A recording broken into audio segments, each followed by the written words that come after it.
Hi, I'm David Hammerstrom. Most people call me Hammer, and I want to ask you a simple question. Are you a mighty man?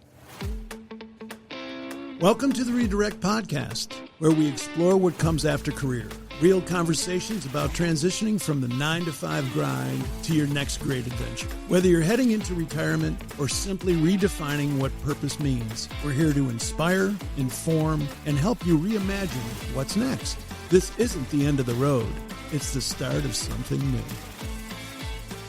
Adam and Dale, back in the studio.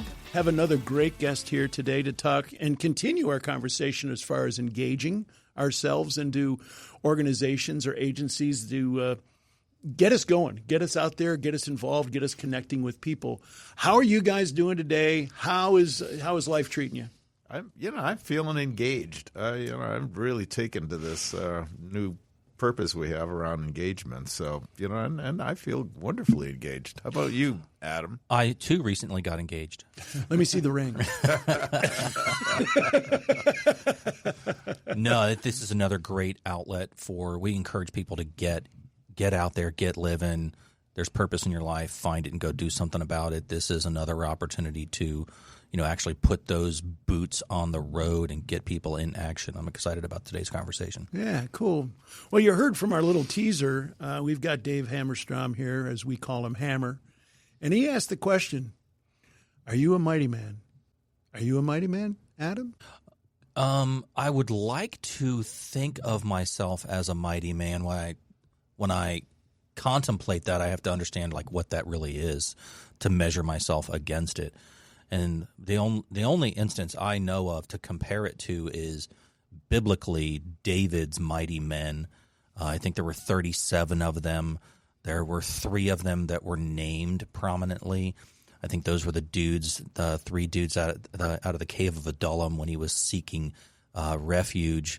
And David just wished for a drink of this particular well. And those 3 guys charged through the camp of the Philistine clandestinely and secured some amount of that water. And then David, feeling guilty about the sacrifice that they made, he poured it out. And there's no record of them flinching. It's not like they went and, burned a house down or something like that. They were those mighty men were like tip of the spear, special forces, high action, doers of good. So in that, if that's the measuring stick, that is something I aspire to do. And sometimes I hit it and sometimes I don't. Yeah. How about you, Dale? By the way, Adam, thank you for that explanation, because I don't think I knew what a mighty man was till I met Hammer, and he was kind of starting this group. But I quickly realized, that for me, being a mighty man in this group, it was all about, finding out what your gifts were, and the gifts that God gave you and how you're going to use them and using them and doing something about it. Mm-hmm. For me, that's kind of what a mighty man for me was, because we've kind of defined it around what Hammer had really kind of pulled together as being, this group and being a part of it. So, yeah. How about you, Curt? How about you, Curt?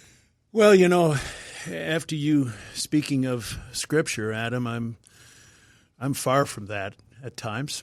And that's me being me, but I bet they were too. I bet it's not like they were, Navy SEALs every day. True, but what I gather from the words of mighty man and how I would define that, it's somebody that has a standard. It's somebody that is focused on what they want to accomplish or how they can be a part of something for the greater good.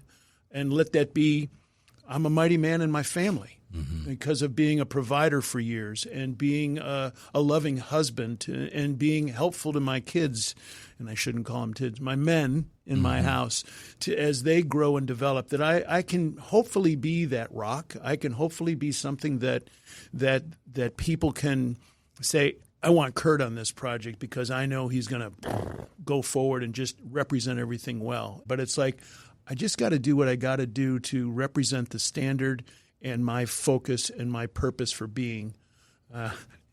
as we know is so important in our life. Do you think that one of the first tools or necessities in getting to that point in your being that I'm somebody that's reliable, I'm an action guy or whatever we've come up with for those monikers or measuring sticks?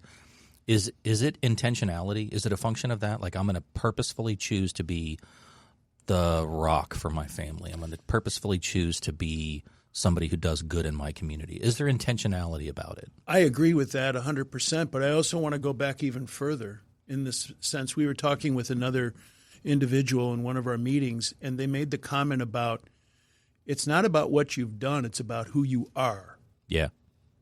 All right? So if we think in our minds, as opposed to me being a guy in sales and marketing, well, who am I? Well, I'm a hard worker. I'm disciplined. I'm a driver. I'm an encourager. I'm a team builder. Then all of a sudden you have opportunities to open up to say, wow, I can use this in that, where I can use what I am. So I'm going to throw one quick question in for quick answers.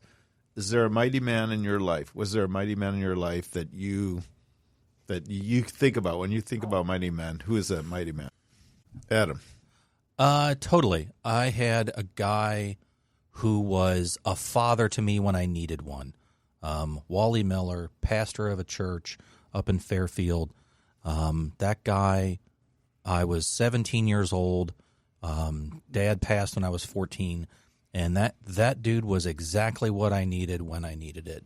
And really, through a lot of great examples and a lot of, direct conversation at times, I'm saying that carefully. He inspired me, motivated me, and sometimes kicked my ass into making good choices. Yeah. I'm going to cheat, Dale. I'm going to say two. I'm going to say my father, and then I'm going to say my father-in-law. And what I love about them and what they've done for me is that each of them had their own different DNA, so different from one another, and it formed me. Obviously, my father is my father, but he was in the business world and he was on the road. He was a salesman. So, hello, I was in sales. Where did that happen? Why did it happen? I don't know. But he taught me a lot of things on provision and being accountable and having integrity and being ethical and being moral. And then those all sound like great mighty man attributes. And then here my father-in-law was this guy that had nothing, was in World War II, Marine. He guarded the hangar that the Enola Gay came out that was carrying the bomb, saw things, came here with no education in college, but ended up being a plant manager for Ford in Lima, Ohio. Taught me how to cut wood, taught me how to fish, taught me how to do stuff outside. So both of those men created this guy here before you that has both of best worlds. And those are my mighty men. I like them already. They were great guys. I love them. I miss them. Well, speaking of mighty men, why don't I introduce our guest today? Today's friend of the Redirect podcast is Hammer. We talked about him as Dave Hammerstrom, but he goes by Hammer, and everybody knows him that way. I've known Hammer, affectionately for probably 10 years now. Hammer's enjoyed a successful career in finance in the life insurance industry, having served as managing director for Lifetime Financial Growth of Kentucky for 8 years. Hammer was responsible for driving strategic business initiatives that provided horizontal and vertical growth for the company.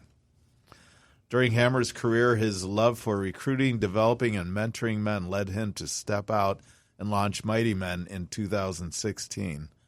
Mighty Men is a spiritual adventure group for men 50-plus that are passionate about finding ways for men to be better engaged, connected, and relevant. Hammer and his bride, Cindy, of 27 years, have 4 adult children and 4 grandkids. So, Hammer, welcome to the Redirect podcast. Thanks, guys. I really am excited to be here. We talk a lot about redirection on the Redirect podcast. And before we get involved with the nuts and bolts of the Mighty Men organization that you lead. Talk to us about your redirection from work to what you're doing now. How was it? Was it something you embraced? Did you plan for it, or was it something that,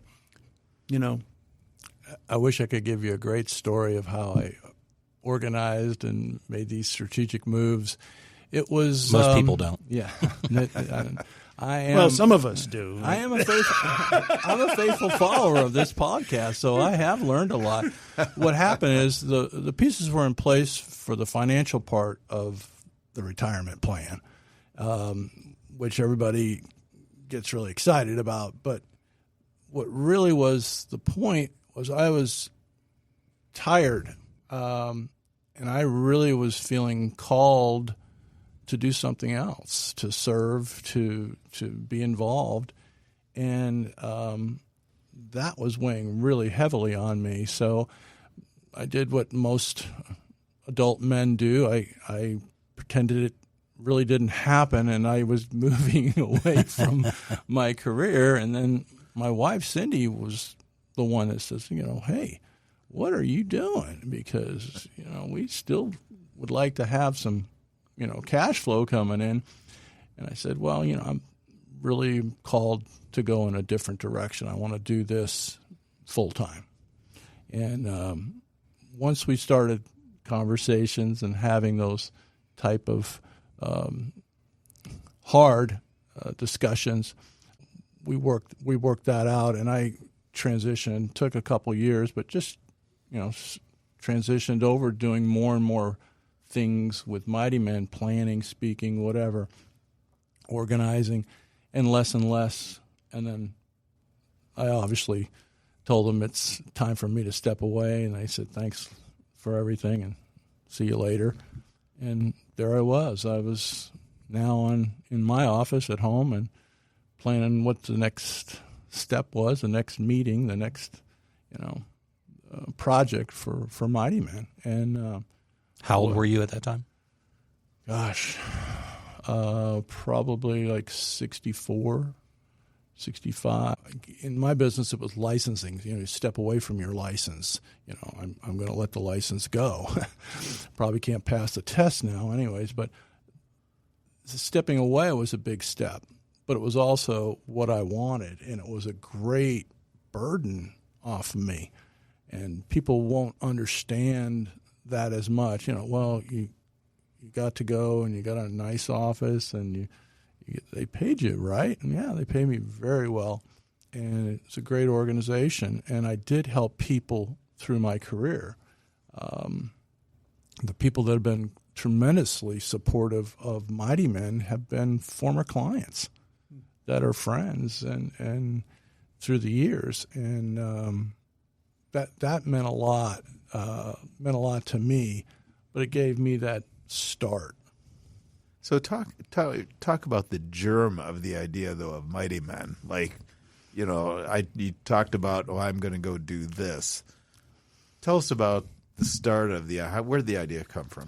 It came from frustration. It came from wanting more, and in the corporate world, you got to make things happen, and that is not what I found when I started going to a church, and they had the typical weekend service project, parking, making coffee, or with childcare, and I did all three, and I just wasn't interested. I wasn't on fire about that, but I really felt there was more and more. Unfortunately, I had people telling me, here's what we have for you. And I said, well, I've got some ideas. And that's when I was invited to start meeting people and share the idea of Mighty Men. Hey, men 50 plus. Let's really get them going. And there's so much left in their tank, but they don't know it. They're in the shadows of the atrium, I used to call it. And it was a long journey. I tell people this: Mighty Man came to me in a dream, and yes, I'm not one of the people that are like, oh, a dream? Yes, a dream. And I really believe God said, hey, you really want to do something? You keep telling me you do, and I've got something for you. Here's what it's going to be. And I want you to call it Mighty Man. I'm like, seriously? Can we pick another name? No, we're going to call it Mighty Man. Okay.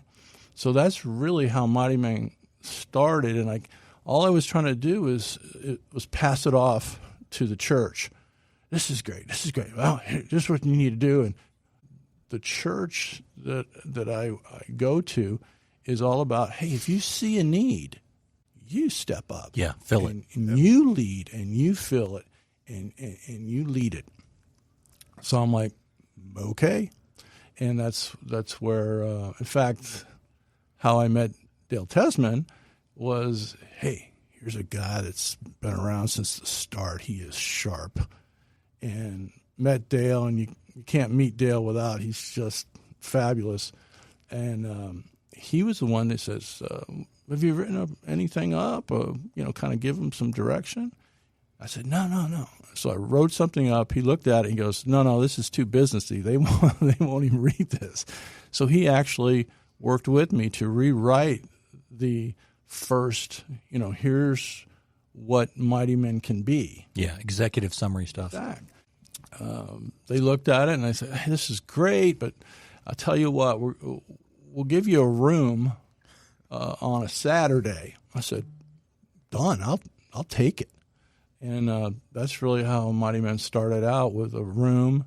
A lot of people signed up, and then it shrinks very quickly to a core of men that really wanted to be involved and grow spiritually, but really wasn't receiving it, by going to a smaller group or whatever. So given the opportunity, 2016, and here we are 10 years later, still going strong. I'm truly blessed to be in this position. That's great. I remember our first conversation in the atrium. Mm-hmm. And, you said something that just made so much sense to me. And it was, we have so much life experience. We've got to find a way to share that with younger people. And I really initially thought this was going to be a mentoring play. That's where this was going to go. And I was agreeing with you. I thought, oh my God, that's right. We've got all this experience. Let's share it. That was for me the spark that you're going to be able to lead something. And whatever it was going to be about utilizing the talents that God gave men and women, but men and, for the mighty men, the opportunity to go use them. Yeah, sure, to be a part of something bigger than themselves, where it's not just focused on, here's my career. What do you do? Who are you? And they talk about the career. And when you get older and you're stepping sideways, backwards, whatever, on a career, then you're looking at, okay, what else is there? What's your relationship with Jesus? What's your relationship with your family? What's your relationship to your friends? And your world starts to shrink because you've stepped away from work, so you're not in those kind of dynamic friendships, etc. You may have moved to, you don't need the big house, you've got a smaller house, so now your neighborhood group's a little smaller, and really the connecting point is church, and you have people, but guys really want to talk about guy stuff and do guy stuff, cutting wood. You got it. Building something, serving, and that was the big heads up. Early on, Mighty Men, somebody stood up and said, if you don't get some sort of service project, you're going to lose these guys. And I was so bummed out. I can't believe they even challenged me on this point. I went home, talked to my wife, Cindy, and she goes, I got a project for you. She's the CFO for St. Vincent de Paul, and they have beds that some people can't pick up, and St. Vincent de Paul doesn't deliver them. So they said, would you be willing to deliver some beds on a Saturday to people that are elderly, handicapped, moms with kids? Sure. And we started that probably 9 years ago. It's been a huge success. And was that once or twice a year? Or? Once a month, Wow. fourth Saturday of the month, and we do a special thing during the year for kids. Kids get beds, about 50 of them, Day to Dream, and we've been doing that for several years now too. It's associated with the Reds Community Fund, yes, right? Yes, and other corporate sponsors. So, Hands and Feet of Christ is a great model and great partner, and the guys love it. They have a chance to come together on a Saturday morning, deliver beds into people's homes, and an opportunity to ask them if it's okay to pray with them. And that chance, when people say yes and pray with them, that's life-changing. And then afterwards, everyone gathers for a burger and a beer, and then kind of debriefs. Because we were in a truck together, I got to hear Dale's story. I got to hear more about what's happening, where's he come from, his likes, dislikes, and family, yada, yada, yada. But we get that opportunity, and then at lunch, just share the different adventures that we've had that day. Time for a quick break.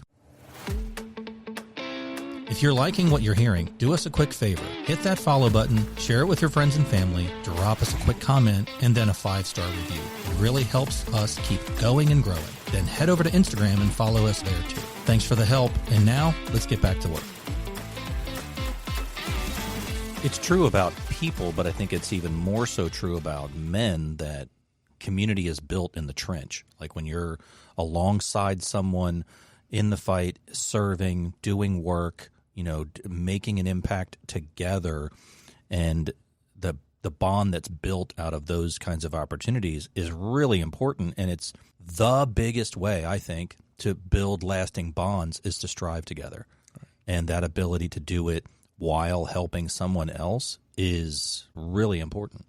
Yeah, when I first moved to Cincinnati about 5 years ago, it was one of the first things I did was to find organizations that I could get involved with within the community. Because I came from a place where I lived for 27 years and had a whole network of friends and community. And here I come to Cincinnati, and yes, there's family members here, which is wonderful. First time we've ever lived with family in a close proximity. But I needed my own connection. Might as well come to a different planet. Exactly. And so here I ended up going to the Mighty Men meeting, and the aspect of connecting, the aspect of serving, the aspect of growing in faith as well as in relationship with other guys has been very rewarding. And you mentioned the bed program that you do every month as well as the Day to Dream opportunity. A lot of people may not know that there's a lot of kids in every city in the country that don't have a bed. Yeah. And when you have the honor of delivering a bed to a family and you see a little 4-year-old, 6-year-old, 10-year-old, 12-year-old child look at you like you've just brought something into their life that is so big because they've never had their own bed. All of a sudden, it just, forget about me. This is so cool to be able to help and to serve and to give somebody an opportunity to get a good night's sleep.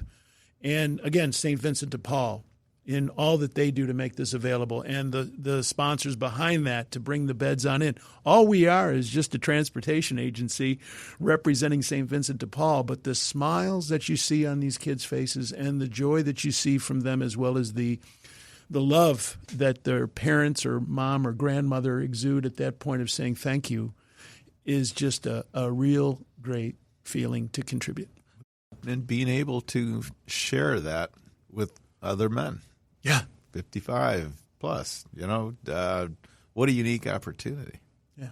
The instance, I've been able to participate in this a couple of times, and I will never forget this. I can still see it. He was wearing a red shirt, black shorts. hauled it into the living room, because that's, we don't really take it, upstairs or set up beds or anything like that. We just deliver it. And this little kid who's like, "Hey, look what we got. This is great." And then his mom said, "This is yours." And the little kid was like, "Mine?" He was confused. He didn't understand. Like, how can it be mine? I don't have a bed. No, this is yours. And he was just like, he started to cry. It was incredible. Yeah. So, Hammer, congratulations. Look what you're you. doing. Thank Look you. what you're doing. You've heard some testimonies here about your organization that came to you in a dream, and now it's 10 years in existence. 10 years, and the things that we're doing, we're expanding some of the things that we are able to do in a small way, but men going out, we just finished a project where we helped build the foundation and for a chairlift for somebody who's in need.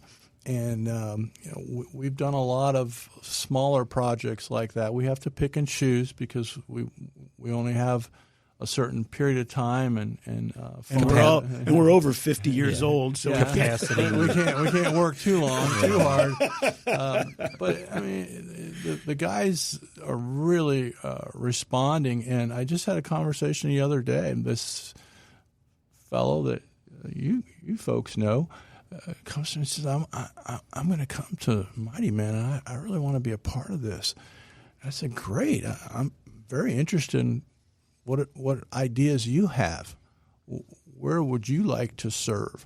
What ideas do you have as how we could help in each other and in the community?" And he was kind of going, I didn't think you'd ask me that. But the challenge is what men are bringing to the table now. 10 years, how are we where I used to have to, here's the content, or I'd have to be hustling, because I really appreciate the work you guys do to get the tremendous guests that you have here. And I know it's hard sometimes. Present company included. And present company included. Gosh, he's got a tough agent, too. Remember those conversations? Yeah. But those are the things that keep washing over me, and I'm feeling more and more grateful. I have to tell you, it's not just me. It's not Hammer. It's a leadership team. I'm so proud of the team of men that have come on board. They're wonderful. Dan Owens, Charlie Rader, Scott Clark, Jack Scheit, Dave Reddick, Mark Exler. Those are the guys that are not only coming up with the ideas, but also how do we execute things? What are we going to have as far as content? We're continuing to evolve on content. I always told people we're not a bed delivery group. That's one of the things we do. We serve in our community. However, we're constantly invitation and challenge with regard to our spiritual journeys. And now this year we're having topics that men want to talk about. And we're having smaller groups within the meeting present, not teach, not preach, but present. And then the group breaks up in smaller pods and discusses that. And men have a voice, and they're dying to be heard. And I think that gives them not just the voice to offer their opinion, but they're being challenged by what they're hearing and seeing in those monthly meetings. Tell us about some of the topics that you're talking about. Balance, what every man needs to know. Accountability, how I learned accountability the hard way. The Bible, what men need to know. Because we talked about patriarchal type things as men. Well, what is that? That's something I'm very, very interested in. Growth, 6 habits of spiritual happy men. These are just examples, but what we've done is we have this list of 20 plus, and we'll throw it out to the group.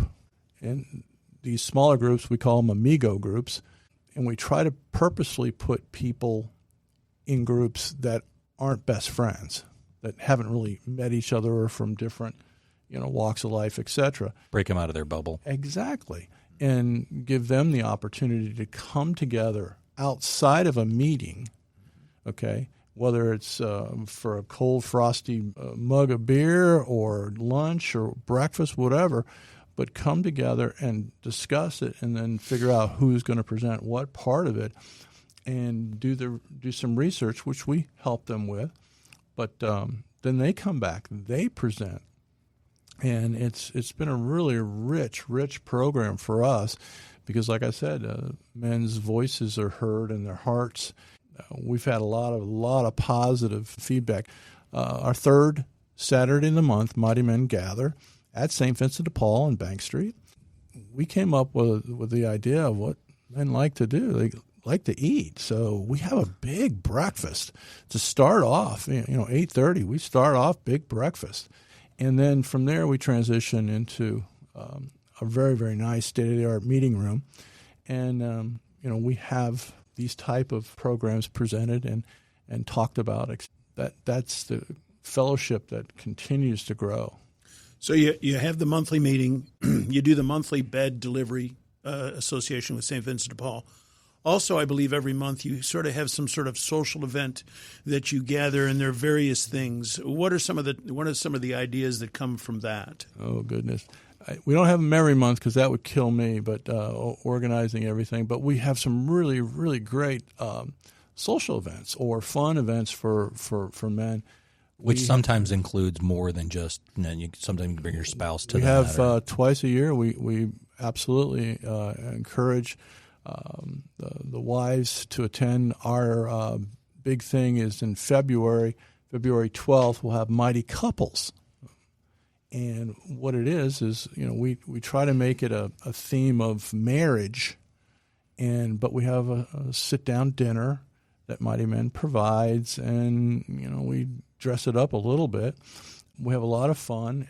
This year we're super excited because we have some great guest speakers coming from out of town that run a retreat center for married couples, and they're going to be coming and talking about marriage after 65, and that is something that I'm excited about. But we have those type of things. We have candlepin bowling for anybody that really wants to go crazy. Come out and play candlepin bowling with the Mighty Men. Wyoming Civic Center, candlepin bowling is different than bowling, but it is similar. But we have a great time, very competitive, and we do things like that. We go to a social event with the wives, take them to Keeneland. We're going to do a golf social this year. There's a lot of things the guys that once they start building friendships that they want to hang out with their friends, and that's great. It's a great way to bring somebody new into the group very seamlessly. One of the bigger events that you have that I really do appreciate, and that is the Gray Wolf Camp in the summertime, where it's always good to go to a retreat. We've had a number of people on the podcast that talked about the benefits of retreats and what they do, and to sort of get quiet as well as to have conversation with people about things that are going on in life or just your relationship with the Lord and such. And why don't you talk a little bit more about what the Gray Wolf, what it was and what it's evolved to? Gray Wolf Camp started, 10 years ago. Larry Plum was the fellow that started it. We were having it in Indiana. My first go-around, I thought I was going to die on a bus in the middle of a hurricane. Got to the campgrounds. There was a foot of water, put up a tent. It rained. We had a great time. Gray Wolf Camp has evolved. We wanted something that is fashioned and directed to older men, more mature, seasoned. Thank you. Yes, seasoned. I don't like the word older. I like seasoned. Seasoned men. Yeah. And the guys have really responded to it. And the only difference is that we try to make it as accessible to as many people as possible. We have both where you can have a tent and or if you want to not sleep under the stars but sleep in a very watertight barn area that's clean. But the programs there are amazing. We do a work project. We've had guest presenters, speakers. We had Patrick Morley 2 years ago.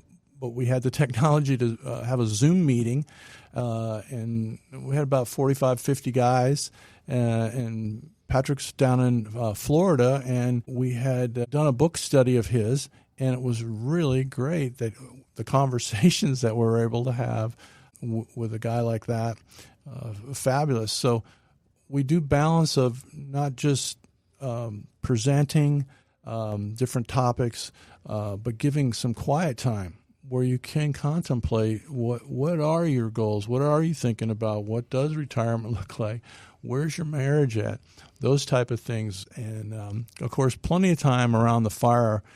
We've had one of the greatest fire pits going, and lots of conversations, and maybe a few cigars and bourbon have been spilt there.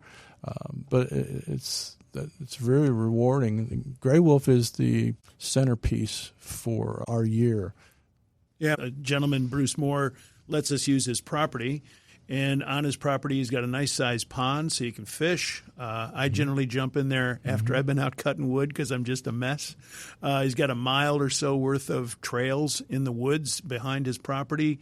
So there's plenty of places to just sort of kick back, have quiet time, or have individual conversations with other people, do activities, and just share things that are going on in our life. I think it's a real great connecting piece.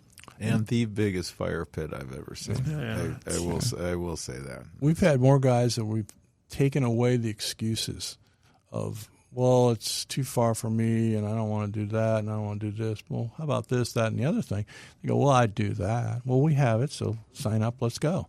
So we've had some really rich groups of men. We have a particular friend last year that came and did wonderfully, camped out. And I didn't think he was going to survive, but camped out, loved talking to the guys and sitting around the campfire. And, you know, he wanted to have gin and tonics, but I'm like, I don't think guys drink gin and tonic around the campfire there. But anyhow. I've thrown a couple back in the day. Yeah, I have. But throw in an umbrella and a pinky maybe. Come on, guys. Let's look a little rugged, come on. But it's great. And we call it a camp master. The guy that's really passionate about it is Jack Scheit. Jack is a Marine in the building business, and he's just a great guy. And he's the one that got me into, at camp, well, I didn't want to do something because it's this amigos group thing. Well, I'm going to meet 2 or 3 guys that I didn't know, and I'm trying to explain to Jack, I don't need any friends. I have friends, and I don't have time, and blah, blah, blah. And Jack says, okay, that's fine. Just do it. I said it 3 times, and he said, just do it, go. And it turns out the 2 guys that were in my Amiga group are dear friends now, and I'm just humbled by the opportunity later in life to develop 2 new dear friends that were close. So thank you, Jack Scheit and Mighty Man. That's cool. Thank you for sharing the origin story, what it's evolved to, the things that are going on, and how you can get involved, which, by the way, how can somebody find out about the Mighty Men organization? You can go on to our website, mightymenofc.com. The first page, if you scroll to the bottom, you can sign up. It's pretty painless. Name and phone number and email address, and then we send you an email that gives you a bunch of information. When's our next meeting? That's the most efficient way to do it. Okay. And also there's calendar events on there, how to volunteer, Absolutely. What we stand for. Who we are, what we do, why we do it. It's right there on the first page. I show it to wives because once they look at it and they're going, hey, you need to be a part of this. Sometimes men need a push in that direction. They There's really probably do. some men right now who are thinking, I don't know if that's for me. Guys don't like to be the new guy. They don't like to join something they don't know because we have what's called ego. And I'll tell you, you meet guys that you never would have met unless you've slowed down and make that commitment and go to a meeting. 3rd Saturday of the month, St. Vincent de Paul, Bank Street. I'll buy you breakfast. It's a great deal. And more importantly, the guys are so welcoming. They make Mighty Men. They make the statement. You guys make it easy. Yeah. They really do. And I think for wives that are listening, take this information, hit that website, sign your man up. He'll get an email. Don't tell him. Just do it. Give him a push. Maybe push a little consistency. And guys, if you're considering it, you need community. You need an outlet. You need this more than you realize. Absolutely. If you don't have this in your life, this is a good way to get it. Give it a try. I can't say it even better, Adam. That is absolute truth. What are you hearing from people, other men, about this organization? What's the direct feedback you're getting? They're very grateful. I almost get overwhelmed when guys that I go through life with and camp with, etc., get very emotional and telling me how much it's meant to them and how it's opened up their lives, their hearts, their spiritual lives, how they've gotten a deeper relationship with a guy named Jesus. Those are things that are just so powerful in my life, because it's like, didn't ever think it would be like this. And the kind of feedback that we have, the new men that are coming into the program with ideas and energy and vision, I just can't appreciate that enough. All right, we've talked about the origin. You've gone through 10 years. What do you want it to be? What's your vision down the road, Dave? Where do you really want it to be? My dear friend Whitey Kohlmeyer, we were sitting at a local watering hole, and he turns to me and goes, "So, Hammer, what's your end game?" I'm like, my end game? What do you mean? Well, with this Mighty Man stuff. What's the end game with it? And it really gave me pause, like, okay, I really got to be more intentional about where we're going. I'm getting a little older. I'm finding the need for more ideas, energy, etc. As Mighty Man's not about one person. It's a group of men coming together. It's an organization. So we want to be able to continue to pass that on. Haven't found the person or persons yet, but that's why Mighty Men is led by a leadership team, not by just how Hammer feels today. So we're going to continue to evolve. You mentioned it earlier, getting people as far as mentoring situations. Mentoring is so hard from my standpoint to say, well, here's Curt. He's your mentor.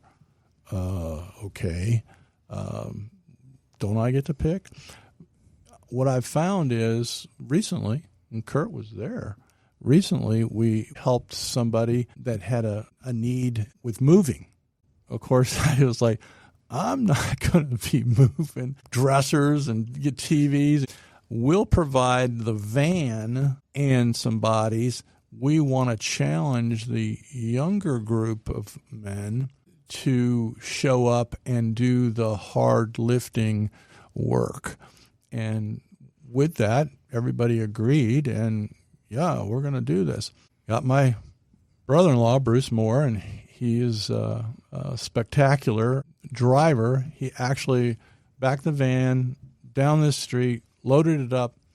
We met the younger group at the destination where the person was moving to, and it was amazing. I just stood in the back of the truck, and all these guys were just boom, boom, boom. They were moving stuff, got it done in no time. And being a smart aleck that I've been known to be, I said, "What?" Yeah. I said, "So, get this done, and we'll buy you breakfast, third Saturday of the month." And they were excited. They were like, yeah, I want to do that. When? Where? So that's caused me to say, we can bring the younger men in and just be side by side with Mighty Men. And they do a natural progression of, hey, I like this Adam guy. Could you introduce me? Maybe I could have coffee with him. Well, there's the blessing. There's the blessing that, putting men together and they kind of look up or they resonate with somebody. Next thing you know, they're either having a beer or coffee or they're experiencing each other. Yeah, we had a podcast with John McCarthy, and he had questions for us. Mm-hmm. And he's 45 years old. And I know that you have on here 50 plus. I would hate for something to happen that someone would say, well, I'm 45 and I can't be a part of Mighty Men because, I don't think it's a hard line in the dirt or anything like that. But I think the benefit that we also have is what we promote so much here on the podcast is that we have all so much in our skill sets and experiences and knowledge that we can pass on to others. And the Mighty Men is a tremendous opportunity to identify with older guys, all right, seasoned guys, all right, but that could be a mentor, that could be an encourager for somebody that's just dealing with the struggles of life that we all confront with nowadays. And I think that's a tremendous platform that you're doing. I was there when we helped that family relocate from house to house, and it was such a cool thing to see everybody working together and everybody helping. I did notice you watched a lot, and I was carrying stuff with guys. Somebody's got a point. Somebody's got a point. Well, he does it well. I do it well. In fact, I was standing on the back of Curt's truck and going, you want me to pick this up? No, I got it. So, yeah, I used my God-given talents on that one.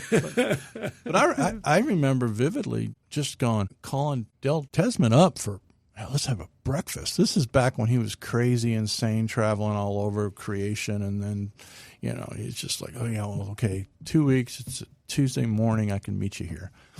But that was, I couldn't wait for that opportunity. And I literally would bring a list of things I wanted to ask him and talk. And he would just never tell me what to do, but always, here's a suggestion, or here, have you ever thought about this?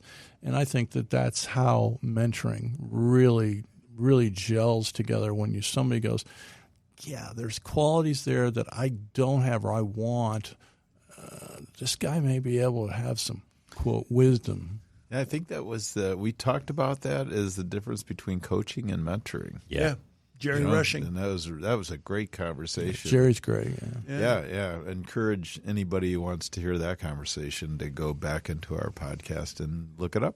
What if somebody's listening to this in another part of the country or internationally, and they're like, wow, what Hammer's talking about here is something cool, bringing guys together and doing it, and you've gone through this for 10 years. What advice would you give them in order to get something going like you've got going here? I would tell them first, pray about it.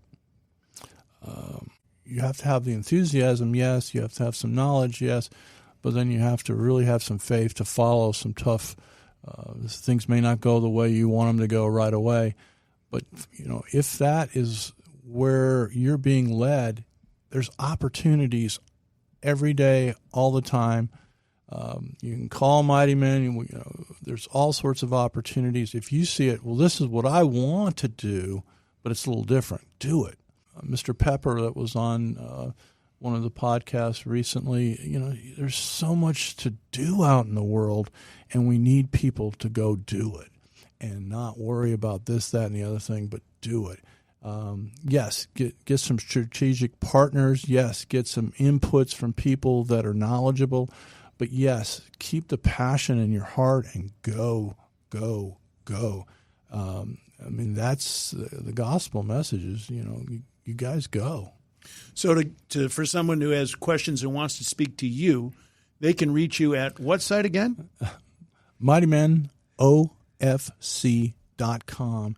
And my email address will be hammer@MightyMenOFC.com. You can email me directly, and love to have a conversation with anybody and encourage you in whatever your vision is for serving.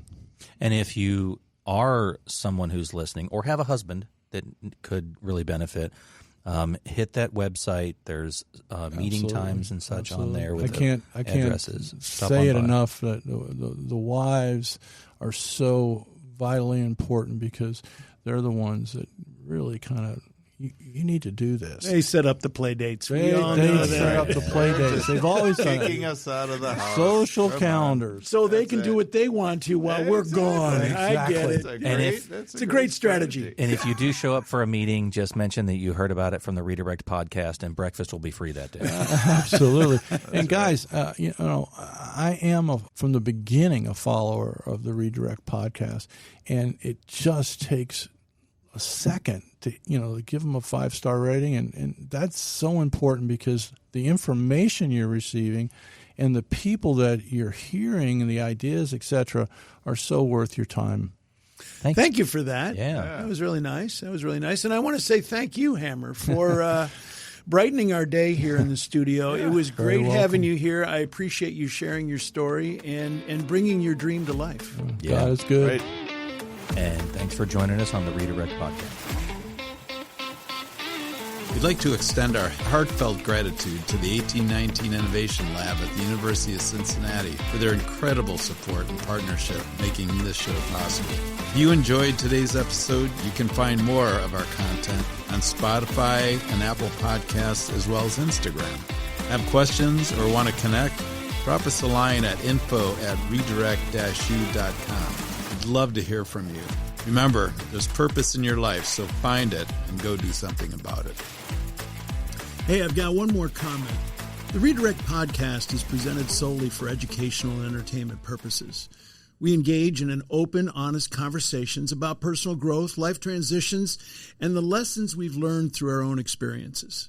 While we speak as experts in our own lives, we are not licensed therapists, medical professionals, or certified coaches. The content shared on the Redirect Podcast is not intended to be a substitute for professional advice, diagnosis, or treatment. Always seek the guidance of qualified professionals for any physical, mental, or emotional concerns that you may have. We're grateful to share this space with you and hope that our stories inspire reflection and connection. If you're in need of more support, we encourage you to connect with a trusted professional who can help.